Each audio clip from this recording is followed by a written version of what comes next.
एक बार की बात है। एक बार गौतम बुद्ध वैशाली नगरी में धर्म प्रचार के लिए जा रहे थे। जब वे नगरी के बीचों बीच से गुजर रहे थे, तब उन्होंने देखा कि कुछ सैनिक एक लड़की का पीछा कर रहे हैं। तभी वह डरी हुई लड़की एक कुएं के पास जाकर खड़ी हुई और वहाँ हाँफ रही थी और प्यासी भी थी। तभी बुद्ध ने उस बालिका को अपने पास बुलाया और कहा कि वह कुएं से पानी निकाले और स्वयं भी पिए और उन्हें भी पिलाए। इतनी देर में वह सैनिक भी वहां पहुंच गए। बुद्ध ने उन्हें हाथ के संकेत से रोकने को कहा।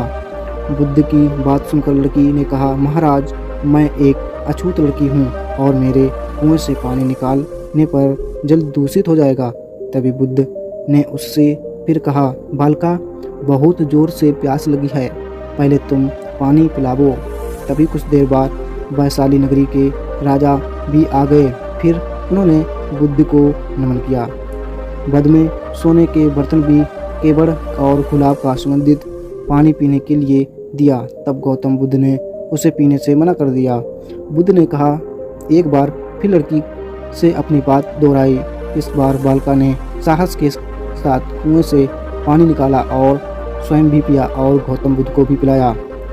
और पानी पीने के बाद बुद्ध ने बालिका से उसके भय और कारण का पूछा।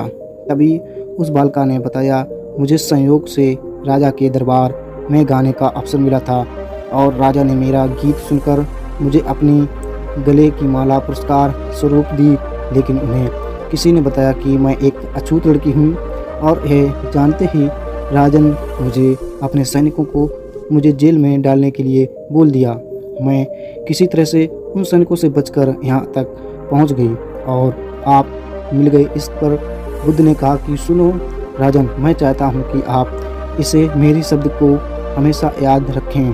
कोई भी मनुष्य की पहचान उसके धर्म और जाति से नहीं, बल्कि उसके स्वभाव या उसके अच्छे कर्म से होती है। बालिका के मधुर कंठ से निकले मधुर का गीत आपने आनंद उठाया है, उसे पुरस्कार दिया है और जिसके कार्य इतने अच्छे हों वह अछूत होना हो सकती है।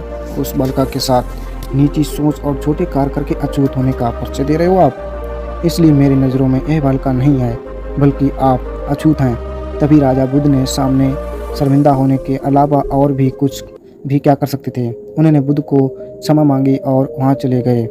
सीख, इस कहानी से हमें यह सीख मिलती है कि कोई भी इंसान कार्यों से कर्मों से बड़ा बनता है, बल्कि उसके धर्म और जाति से नहीं।